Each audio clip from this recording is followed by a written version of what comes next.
website, you will notice that this company really doesn't just work in the car industry. They also work in terms of building like motors and whatnot, and they have some of the best motors in the entire industry. So Toyota would be a major competitor to them in terms of building motors, but Honda will go and they'll make motors for motorboats. They also will have, if you have a lawnmower, they have things like that, so they'll sell like a lawnmower, a whole lawnmower to you. It'll be Honda branded and everything. And so Honda doesn't just work in the car industry, even though they have incredibly reliable cars. Also, a huge part of Honda's revenue would be through Acura. Acura makes a lot of money, and Acura also is essentially able to put out a luxury vehicle compared to Honda. So if people still want a good engine, or they understand the Honda brand and they want to upgrade to something nicer, Acura is essentially the upgrade version of a Honda. Now this is essentially the same as comparing Toyota to Lexus. So overall, I think that this company still in the car industry has a huge standing. I understand that Tesla is coming into this car industry too, which may be a bit of a concern for this company. However, I don't think Tesla has the same reliability and track record as Honda does. And so this is where Honda, I think, is going to excel, as a lot of people like me will look at Honda and say, well, I could buy an electric vehicle from them, and I would trust Honda to make a better vehicle than Tesla at this point, in my opinion. And this is in terms of reliability. I also believe that Toyota will do very well, and this is, of course, difficult for Honda because Toyota is known for making the Prius and other really good electric vehicles, and so this is where Honda really still has to work hard to maintain the idea that they're making really good electric vehicles and not just motorized vehicles.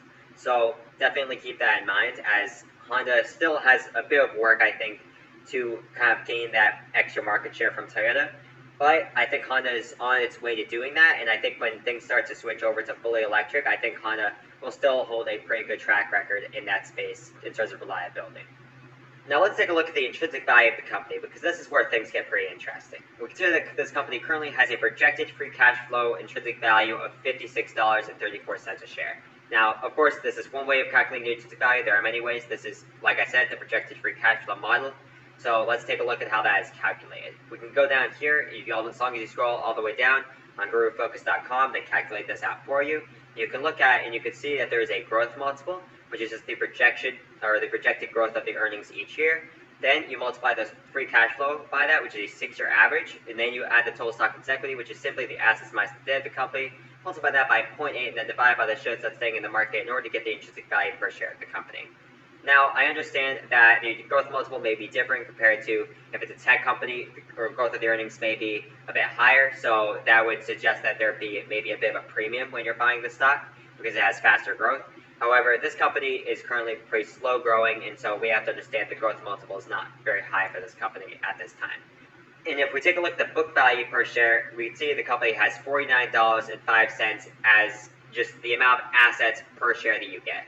Now, this company currently trades for just under $30 a share, which means that the company with assets over like about $50 a share, that is noticeably higher than the company's trading value.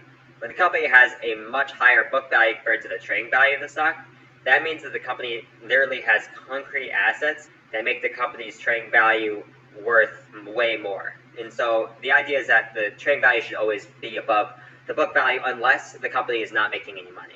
Now, this company is making plenty of money. They can well afford to trade above their book value, and they can pay you dividends, they can buy back their own stock, and they do all that kind of stuff, which we'll talk about in a moment. But the idea here is I expect Honda to trade well above the book value, and they have an intrinsic value, like we looked at before, of $56 a share. So I would expect this company to really trade towards that $56 a share mark, and Toyota trades above their intrinsic value, so I do see it being very possible for Honda to even go above that intrinsic value in not too far from now future. But of course, I can't predict the market. No one can predict the market. So I don't expect this company to necessarily change to $50 a share in the next year from now, but this is why this is a long-term analysis. Now let's take a look at the shareholder equity growth of the company. We consider the company currently has $87 billion in shareholder equity, and we can see that this has been increasing year over year. Now this makes a lot of sense because although the company's debt has been increasing, and you would expect that since the shareholder equity, like we said before, is the assets minus the debt of the company, despite this, the company's earnings has allowed the company to consistently make money. And so with the shareholder equity increasing, this allows the book value to increase year over year. So this is very important, and with a company increasing in debt, they're also increasing in assets, and the growth of the assets are increasing at a faster rate compared to the debt. So this company is using its debt to maybe try to invest in other companies, maybe try, grow as a business in general. I know that they can consistently continue to pay down this debt. I do understand that at this point, the company compared to the shareholder equity is still, all that really matters is the shareholder equity growth, because that is what contributes to the book value. So overall, this company does have a consistently growing shareholder equity, and this should help to justify the consistent growth of the book value year over year. With the consistent growth of the book value, this helps to increase the intrinsic value, and then this helps to increase or justify a higher trading value for the stock. Now let's take a look at the net income of the company. They are making $2 billion a quarter approximately, and so the yearly income right now stands to be about $9 billion. Now that's a lot of money. I think that this company will be able to consistently keep this income up, and during the pandemic, they've actually been able to at least withhold or withstand even some minor losses for the company. And so I think that this company, although it may not be pandemic proof, I do think that this company will outperform other stocks in the industry and also the overall market. I think that this company can still handle the pandemic pretty well. Now, if we compare the company's earnings to the price of the stock, we recently had a dip in the share price, which is why I decided to enter a position.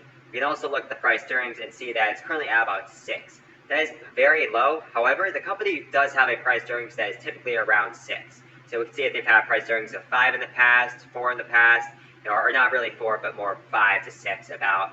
And so they do go above this, of course. You can see the trading price has gone up with this, but also when the company's earnings per share has decreased, the company's trading value has generally decreased. But this company does tend to trade at a pretty low price to earnings. Now, I do expect this to change in the future because at this point, with Toyota trading at a price to earnings of about 8.5, this company still has even a little bit more growth to come for if the company wants to trade at a little bit of a premium.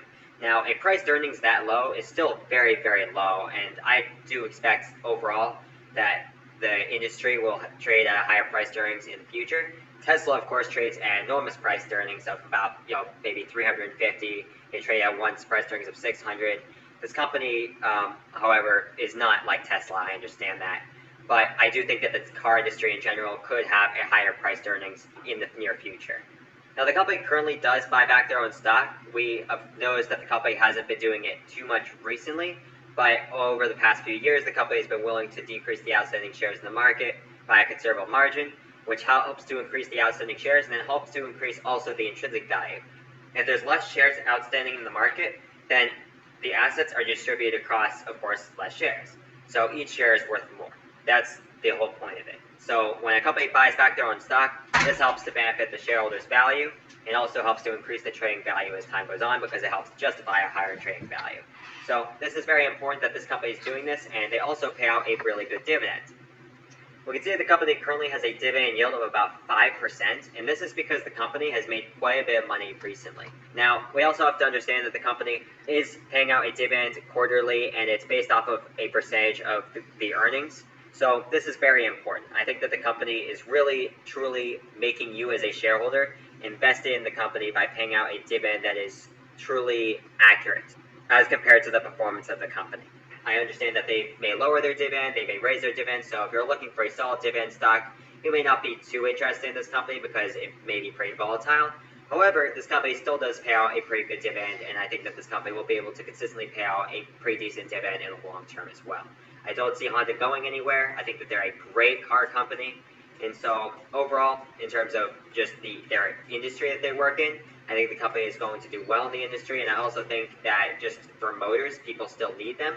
Hopefully, Honda can make sure that they remain to be profitable and sustainable in the new EV era, and that the company makes electric vehicles that are going to be better and a little bit more competitive as compared to maybe Toyota's vehicles and Tesla's vehicles in the near future.